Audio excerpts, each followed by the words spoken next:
بسم اللہ الرحمن الرحیم۔ یہ اور بات ہے کہ ہم نہ پیدا کر سکے پھول چمن میں،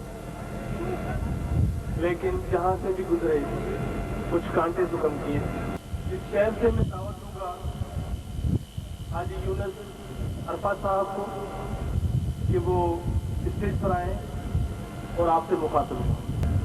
اعوذ باللہ من الشیطان الرجیم، بسم اللہ الرحمن الرحیم،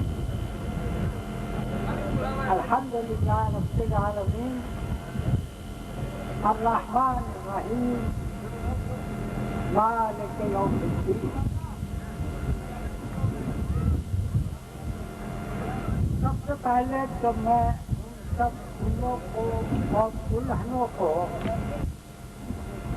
اس سے مبارکباد دیتا ہوں کہ جن کی شادی میں آج ہم لوگ شریک ہوئے، اور دعا ہے کہ اللہ تعالیٰ ان لوگوں کو خوش اور آباد رکھے۔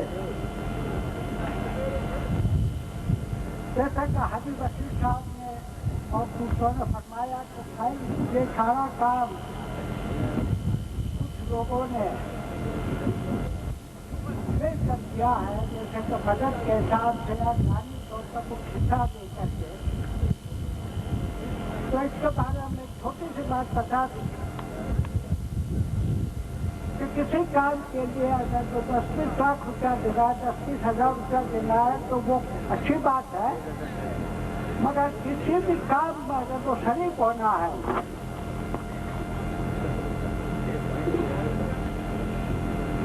تو ہر آدمی چھوٹا یا بڑا اگر تو 10 روپیہ دے دے یا 1 روپیہ بھی دے دے تو اس سارے کام کے اندر وہ اس کا 1 روپیہ شریک ہو جائے۔ بہت بڑی چیز اصل چیز یہ ہے کہ جذبہ ہونا چاہیے، اور یہ خوشی کا موقع دیکھ کر کے۔ اور تو کیا ہوتا ہے کہ یہی ہوتا ہے کہ بھائی جو بھی چھوٹے بڑے ہر آدمی پہ یہ فرض آتا ہے کہ جو بھی کام ہوتا ہے اس کو کرنے کے لیے یہ نہ دیکھا جائے کہ میرے طرف سے 1 روپیہ جاتا ہے 10 روپیہ جاتا ہے۔ چھوٹی محنتیں یا بڑی محنتیں سب کچھ کر گزرے، اور انشاءاللہ یہ کر گزریں گے تو ہمارے میں اور زیادہ محبتیں اور اخلاص آ جائے۔ اللہ تعالیٰ جو کام کرنے والے ہیں ان کو بہت اچھا اجر دے اور اللہ کو خوش رکھے۔ آمین، آمین، سلام۔